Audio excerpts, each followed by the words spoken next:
know anything more about George Clendenning? I'd love to know about him. Are there any photos or anything anywhere? There were photos that time.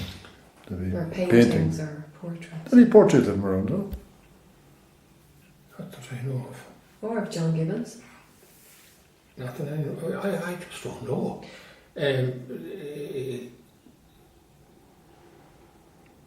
There are articles on George Clendenning. Peter Flanagan had researched on him. That's in the journal, I think. Journal, I read that, yeah. And somebody else told me that George Clendenning was also a land agent for a big estate in Ballinrobe and one in Ballina and one in Castlebar. They gave me the names, but I can't remember. yes, he wouldn't confine himself to Westport. And he had two sons who were in the business as well. And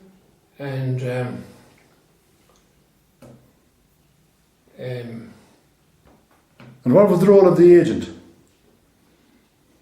to collect your rent and to give you leases of your property and evict you if you weren't paying up. This.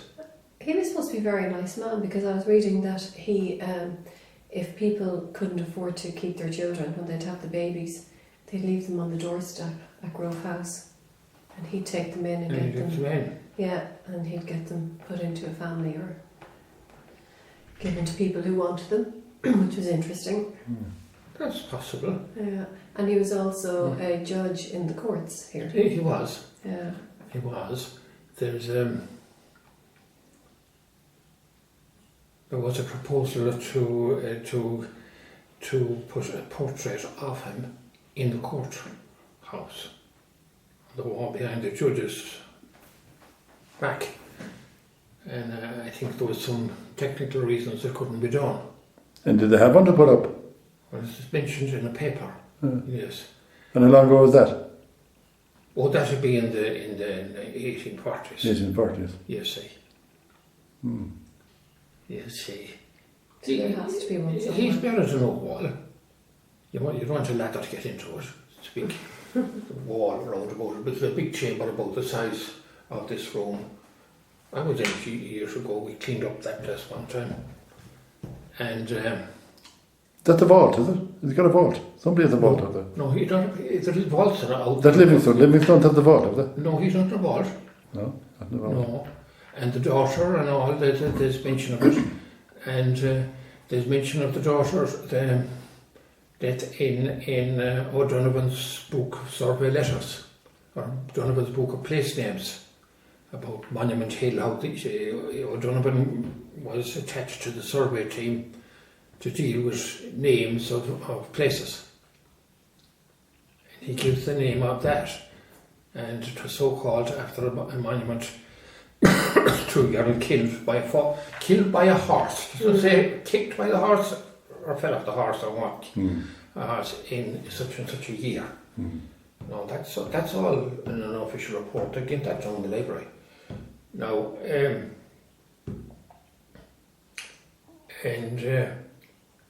David McEwan told me he could see, McEwan's house, there was there on it's still there, upgraded, that when he was growing up, he could see the monument out the window.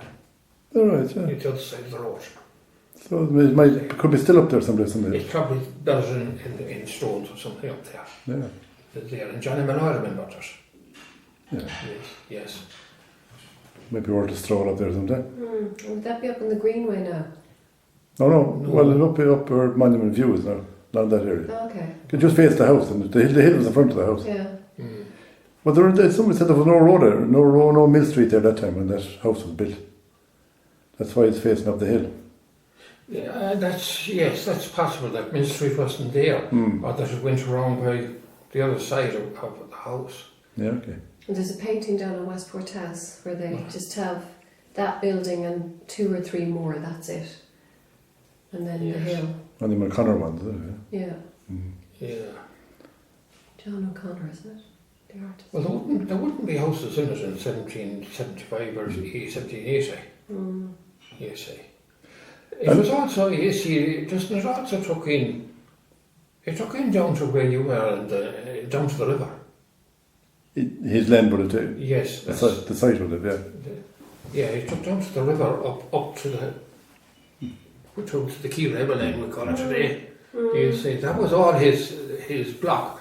And I believe as well that this Fort Washington lease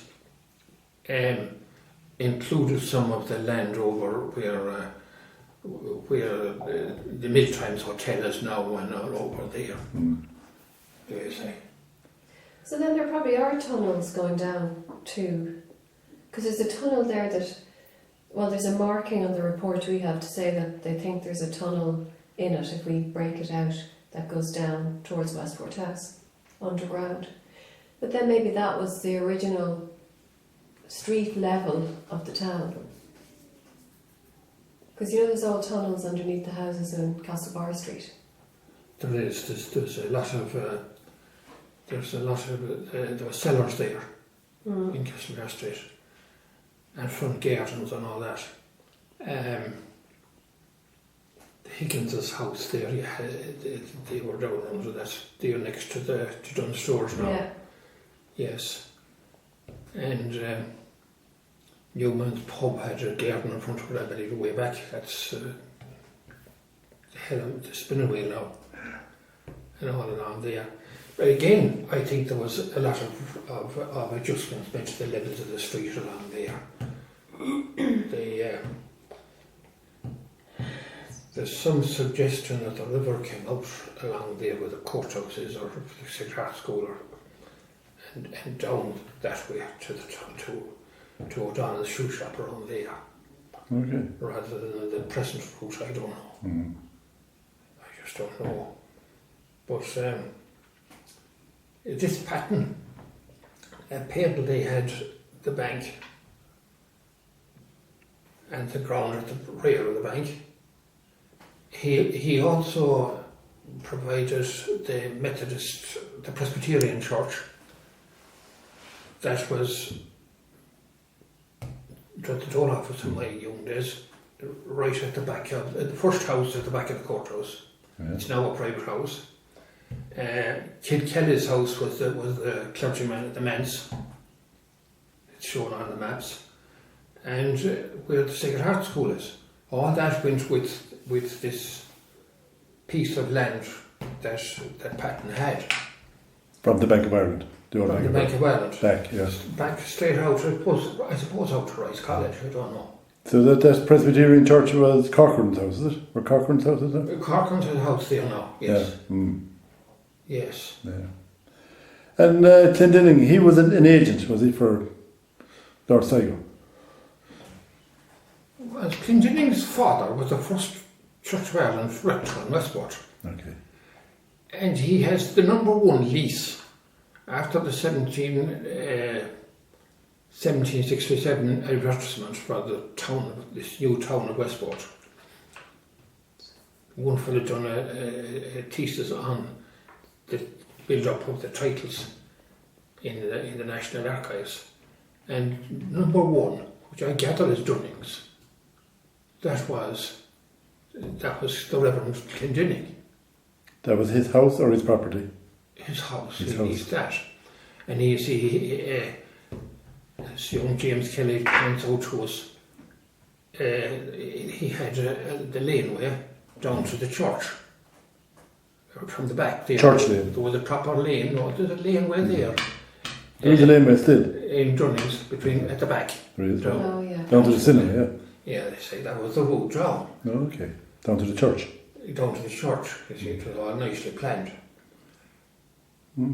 Yes, but... and what did he work at then? Would he work for Lord Sligo, or was he like Gibbons? Was he a free agent? He was a banker, you know, Clendenning. Clendenning was? Yes. Yeah. There's a record of him advancing money to O'Donnell and Newport. And what did he do to warrant the statue to be put up for him in the Octagon? So when he died, It must be they have a charitable reputation. And, the priests of Westport were on the fundraising committee for it. There's a newspaper in the library, Castlebar, some old paper that was in it, that gives a report of it, the organising of that monument. Okay. I think they did it the day after he was buried. They went out and had a meeting. That's correct, yes, the one very shortly after. I read something about that. Mm-hmm. So he must have been appreciated by somebody around the place when they... I don't know. Well, he was, because they said he was very good to the tenants and he tried to help them out where he could. You see, politically he got a bad reputation. It was suited. And why did he get the bad reputation? Because he was the other side of the house. He wasn't an Irish nationalist, Okay. I presume. But he wasn't a politician, was he? No. No. No. No. Sligo's were politicians, weren't they? Yes, Outside. yes, they were elected to different. And they were in the House of Commons, weren't they? Are they in the House of Commons or the House of Lords? They were elected from here. Hmm. Yeah.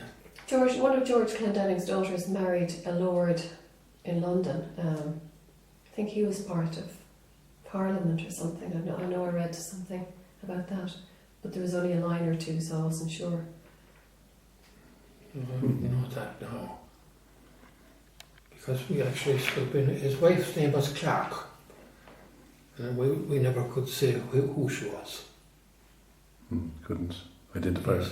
Couldn't identify her. And she came. She might be probably local, was she? Clark. She came from Carabeg. There's about 5 or 6 Carabegs around here. There is. They're all over the place. Which one was it? That is it. That is it now. I don't know down the years, that discussion.